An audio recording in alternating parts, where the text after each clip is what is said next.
नमस्कार मित्रों, एक बार पुनः आपका स्वागत एवं अभिनंदन। आइए आज प्रैक्टिस सेट 10 में देखते हैं कि आपके कितने क्वेश्चन सही जाते हैं। और आज आपके लिए खुशखबरी ये है कि वायदे के अनुसार प्रैक्टिस सेट 10 के डिस्क्रिप्शन बॉक्स के लिंक में इसका PDF दिया गया है और प्रैक्टिस सेट 9 का भी है और 10 का भी है। इसको आप फ्री में डाउनलोड कर सकते हैं। तो आइए मित्रों शुरू करते हैं। पहला प्रश्न, वाइट लेबल ATM से क्या तात्पर्य है? 4 ऑप्शन आपके पास हैं। बैंक शाखाओं में स्थापित ATM, B बैंक शाखाओं से इतर स्थापित ATM, C गैर बैंकिंग कंपनियों द्वारा स्थापित ATM और D बिक्री केंद्रों पर स्थापित स्वाइप मशीनें।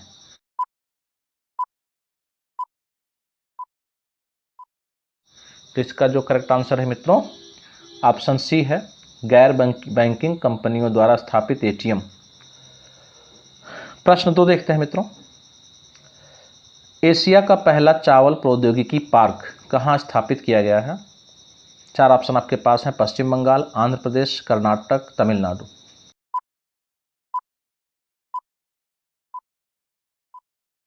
तो इसका ऑप्शन C सही हो जाएगा, कर्नाटक।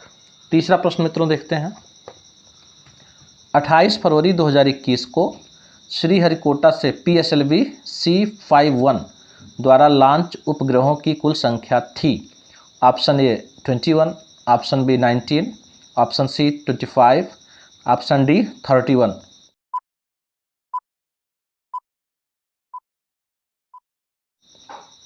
तो इसका मित्रों जो करेक्ट ऑप्शन हो जाएगा ऑप्शन B 19।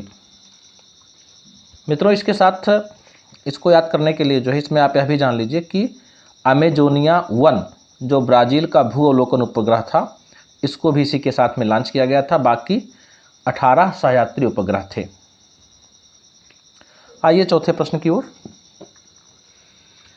भारत का एकमात्र शहर जहां सार्वजनिक परिवहन के साधन के रूप में मोनोरेल परिचालित है, कौन सा है? मानो की जगह मित्रों मोनो रहेगा। तो पहला है चेन्नई, दूसरा मुंबई और C ऑप्शन है नई दिल्ली, D बेंगलुरु।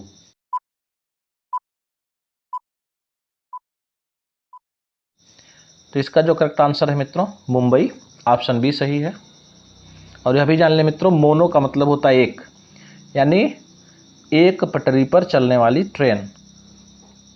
और यह हालांकि यह जो है बहुत सफल नहीं हुआ है, फिर भी मुंबई में यह चालित है। आइए पांचवें प्रश्न की ओर। पांचवा प्रश्न आपका है, शैक्षिक समस्याओं का सर्वोत्तम साधन हो सकता है?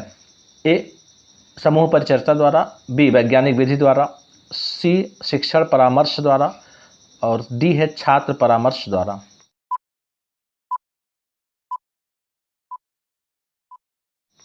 इसका जो मित्रों करेक्ट आंसर हो जाएगा वो ऑप्शन A समूह परिचर्चा द्वारा। छठा प्रश्न देखते हैं मित्रों, निम्न में से अनुसंधान अध्ययन की साध्यता को किस प्रकाश में देखा जाए? 4 ऑप्शंस आपके पास हैं। A संभाव्य नैतिक मामले, B अनुसंधानकर्ता के लिए अपेक्षित कार्य कौशल, C अनुसंधान के लिए अपेक्षित लागत और समय, D उपर्युक्त सभी।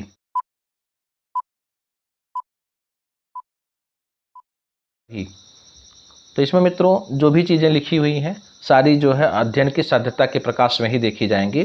तो संभाव्य नैतिक मामले भी, अनुसंधानकर्ता के लिए अपेक्षित कार्य कौशल, अनुसंधान के लिए अपेक्षित लागत और समय, यानी इसका ऑप्शन D सही है मित्रों। सातवां देखते हैं मित्रों, एक समष्टि का आकार 100 है तथा उसमें से प्रत्येक 5वें व्यक्ति को न्यायादर्श में शामिल किया गया। न्यायादर्श चयन की इस विधि को कहते हैं।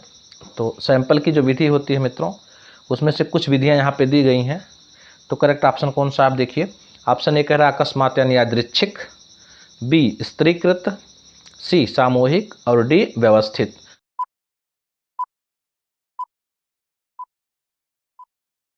तो इसका करेक्ट आंसर हो जाएगा मित्रों ऑप्शन A अकस्मात यादृच्छिक। मित्रों आपको जो है इसको कमेंट में बताना है कि न्यायादर्श, प्रतिदर्श या सैंपल क्या होता है। आइए 8वें प्रश्न की ओर। स्कोबी की स्थापना करने वाला अभिकरण है? A UGC, B NCERT, C ICSSR और D CSIR। तो करेक्ट ऑप्शन मित्रों इसका है यूजीसी। 9वां प्रश्न, उच्च शिक्षित वर्ग के संदर्भ में आपका मत है।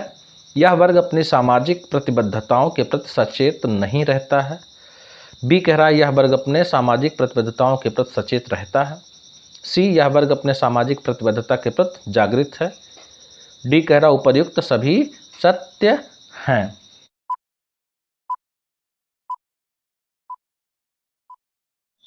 तो इसका मित्रों जो करेक्ट ऑप्शन हो जाएगा ऑप्शन सी, यह वर्ग अपनी सामाजिक प्रतिबद्धता के प्रति जागृत है। 10वां प्रश्न, भारत में सिलिकॉन वैली स्थित है। दिल्ली, चेन्नई, बेंगलुरु। डी ऑप्शन आपका दिया गया है मुंबई।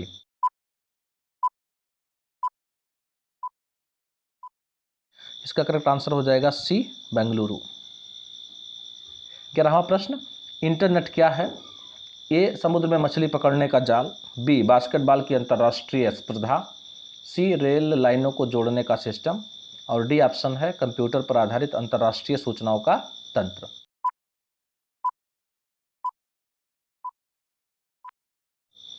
तो इसका जो करेक्ट आंसर है मित्रों डी है, कंप्यूटर पर आधारित अंतर्राष्ट्रीय सूचनाओं का तंत्र। 12वां प्रश्न, ई व्यापार इंग्लिश में ई कॉमर्स का अर्थ है। ए ऑप्शन यूरोपीय देशों से व्यापार। बी इंटरनेट पर व्यापार। सी निर्यात व्यापार। और डी इनमें से कोई नहीं।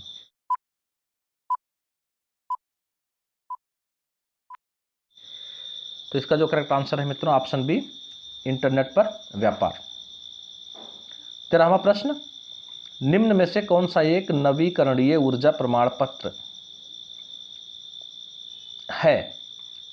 पहला option carbon tax. B green tags.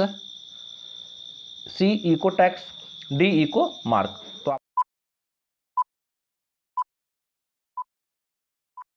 तो ऑप्शन बी इसका सही है, ग्रीन टैग्स। आइए मित्रों 14वें प्रश्न की ओर बढ़ते हैं। 19वें एशियाई खेल 2022 का आयोजन कहाँ किया जाएगा।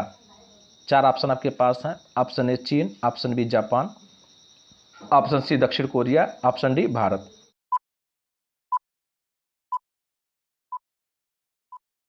तो इसका जो करेक्ट आंसर हो जाएगा मित्रों ऑप्शन ए चीन। यह भी जान लें मित्रों कि 18वां एशियाई खेल 2018 में इंडोनेशिया में के जकार्ता और पालेम्बांग शहर में आयोजित हुआ था। और यह भी नोटेड है मित्रों, यह भी आपके लिए बहुत आवश्यक है जानना कि एशियाई खेल जो है प्रत्येक 4 वर्ष में 4 वर्ष बाद होते हैं, यानी अगला 2022 के बाद कब होगा, 2026 में।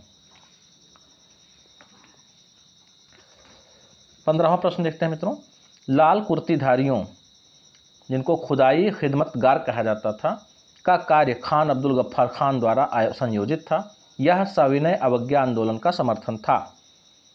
4 ऑप्शन आपके पास हैं जिसमें करेक्ट आपको बताना है। ऑप्शन ए है आतंकी एवं क्रांतिकारी गतिविधियों को आगे बढ़ाना। बी कांग्रेस के कार्यक्रम का प्रकार। सी उत्तर पश्चिम सीमांत भाग में सरकार के सैन्य अभियानों का विरोध करना। और डी अर्धसैनिक बलों का गठन।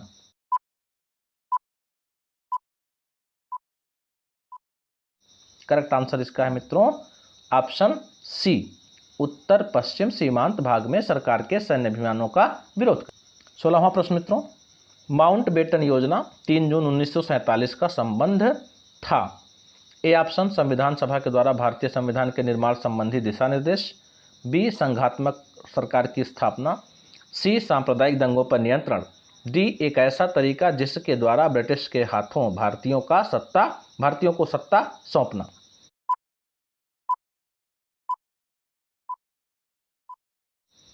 तो इसका करेक्ट आंसर है मित्रों ऑप्शन डी, एक ऐसा तरीका जिसके द्वारा ब्रिटिश के हाथों भारतीयों का सत्ता सौंपना।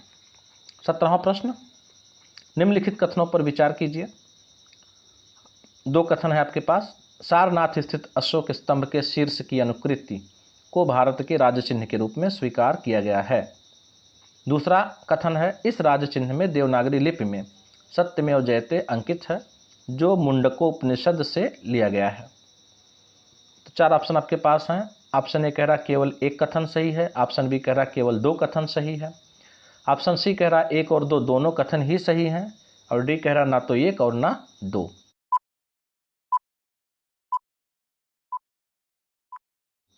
तो इसका मित्रों करेक्ट आंसर हो जाएगा, यानी दोनों ऑप्शन ही सही हैं, तो ऑप्शन सी सही है आपका। 18वां क्वेश्चन देखिए, भारतीय संस्कृति पूरी तरह न हिंदू है, न इस्लामी और न कुछ अन्य, वह सबका संयोजन है, यह कथन किसका है? 4 ऑप्शन आपके पास हैं। Option A Mahatma Gandhi, B Lord Mountbatten, C Rabindranath Tagore, D Lala Lajpat राय।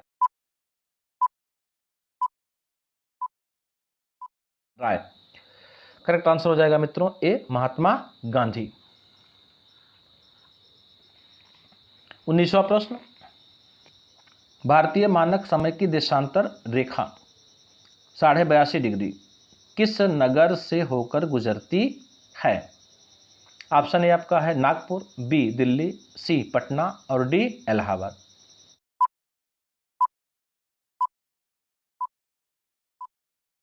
तो इसका करेक्ट आंसर मित्रों आपको बखूबी पता ही है, फिर भी देख लीजिए, ऑप्शन डी सही है, इलाहाबाद। प्रश्न 20, विदर्भ एक प्रादेशिक नाम है भारत में और यह है, ऑप्शन ए गुजरात का अंग, बी महाराष्ट्र का अंग, सी मध्य प्रदेश का अंग और डी ओडिशा का अंग।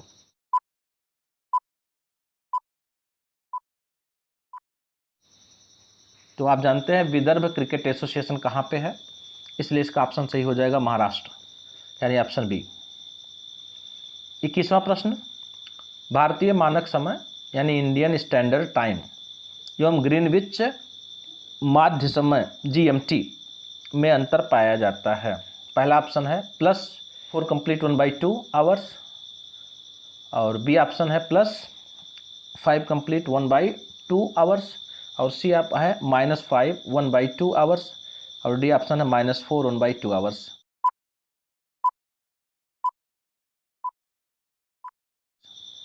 इसका जो करेक्ट आंसर हो जाएगा मित्रों ऑप्शन बी +5 कंप्लीट 1/2 आवर्स। मित्रों यह जान लीजिए, जब लंदन में 12 बजेगा तो आपके यहाँ जो है 5:30 बज जाएंगे, यानी 5.5 घंटा हम लोग प्लस हैं। 22वां प्रश्न, कौन से भारतीय राज्य की अधिकतम सीमा म्यांमार से स्पर्श करती है? Option A Manipur, B Arunachal Pradesh, C Mizoram, D Nagaland.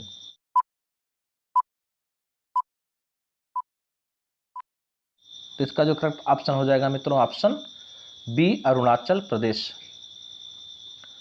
23वां, भारतीय संविधान का स्वरूप किस प्रकार का है?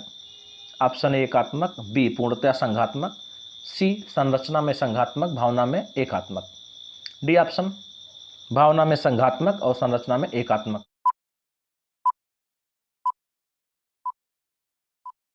तो सही ऑप्शन हो जाएगा मित्रों ऑप्शन सी संरचना में संघात्मक और भावना में एकात्मक। यह प्रश्न मित्रों दूसरे भी प्रैक्टिस सेट में पूछा गया है, थोड़ा सा अलग टाइप का। 24वां प्रश्न देखते हैं मित्रों, बहुत ही महत्वपूर्ण प्रश्न है। भारत के लिए संविधान की रचना हेतु संविधान सभा का विचार निम्नलिखित में से सर्वप्रथम किसने प्रस्तुत किया? 4 ऑप्शंस आपके पास दिए गए हैं।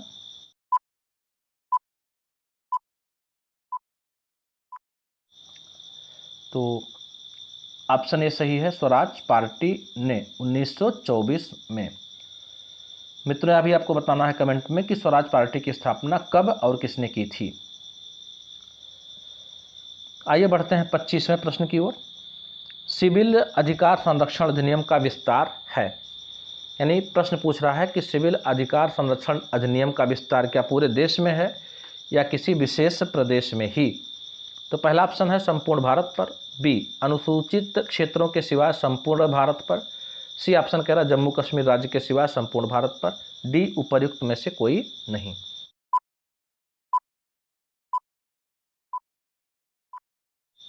तो इसका जो ऑप्शन हो जाएगा मित्रों सही है ऑप्शन ए संपूर्ण भारत पर। यह भी जान लीजिए आज तो जम्मू कश्मीर की स्थिति दूसरी हो गई है, अनुच्छेद 370 हट गया है, लेकिन उसके रहते हुए भी विशेष राज्य का दर्जा जो जम्मू कश्मीर को मिला था उसको रहते हुए भी संपूर्ण भारत पर जो है सिविल अधिकार संरक्षण अधिनियम लागू था। और यह भी आप जान लें कि इसका पुराना नाम क्या था, अस्पृश्यता अपराध अधिनियम। और यह भी मित्रों point should be noted please, 8 मई 1955 को ये पास हुआ था और 1 जून 1955 को ये प्रभावी हुआ था। और ये किस में पाया जाता है, अनुच्छेद 17 में। 26वां प्रश्न, भारत के राष्ट्रपति संसद के दोनों सदनों को प्रथम सत्र के प्रारंभ में कब संबोधित करते हैं?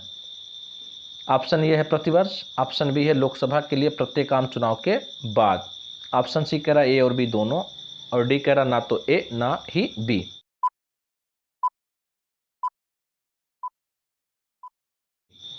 तो इसका मित्रों ऑप्शन सी सही है, यानी राष्ट्रपति प्रतिवर्ष सदन को संबोधित करते हैं, और फिर कब, लोकसभा के लिए प्रत्येक आम चुनाव के बाद भी। आइए बढ़ते हैं 27वें प्रश्न की ओर। राष्ट्रपति द्वारा प्रसारित अध्यादेश प्रायः, ऑप्शन ए प्रसारण की तिथि से 6 माह तक लागू रहता है, ऑप्शन बी प्रसारण की तिथि से 6 सप्ताह तक लागू रहता है, ऑप्शन सी संसद के अगले सत्र के प्रारंभ होने के पश्चात 6 सप्ताह तक लागू रहता है, ऑप्शन डी संसद के अगले सत्र के प्रारंभ होने के पश्चात 6 माह तक लागू रहता है।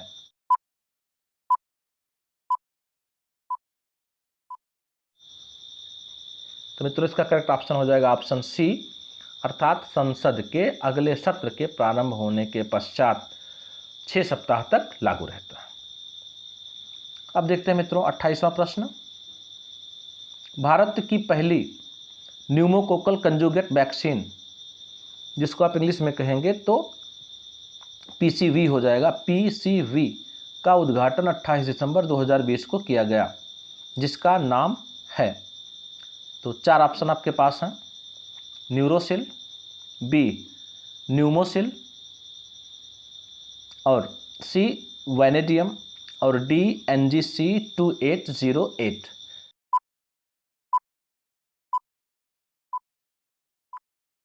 तो इसका जो करेक्ट ऑप्शन हो जाएगा मित्रों ऑप्शन बी न्यूमोसिल। और यह भी जान लें कि यह जो है जिस प्रकार से कोरोना हमारे यहाँ छाया हुआ है, तो उसमें जो है न्यूमोनिया जो फेफड़ों से संबंधित बीमारी होती है, उसके लिए जो है कारगर दवा है। और इसके बारे में मैं आपको ही सलाह दूंगा कि इसके बारे में थोड़ा सा आप और अपनी जानकारी को अपडेट कर लें। 29वां प्रश्न मित्रों, निर्मल ग्राम पुरस्कार योजना का उद्देश्य है, ऑप्शन ए शौच स्वच्छता, बी तालाब एवं अन्य जल संकुल की स्वच्छता, सी पीने के लिए स्वच्छ जल व्यवस्था, डी पर्यावरण स्वच्छता।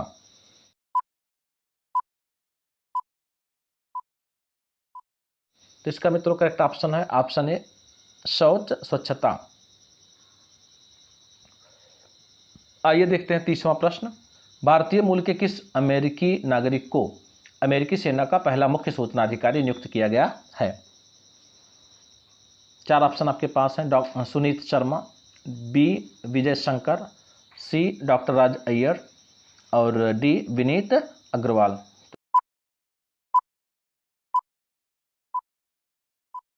तो इसका मित्रों करेक्ट आंसर हो जाएगा ऑप्शन सी डॉक्टर राज अय्यर। यह भी जान लें मित्रों कि इस पद का सृजन जुलाई 2020 में पेंटागन द्वारा किया गया है। तो ये रहा मित्रों आपका प्रैक्टिस सेट नंबर 10। उम्मीद है कि ये आपके लिए बहुत यूज़फुल होगा। वीडियो देखने के लिए मित्रों धन्यवाद। वीडियो को लाइक करें, मित्रों में शेयर करें और हमारे चैनल को सब्सक्राइब करें। Thank you.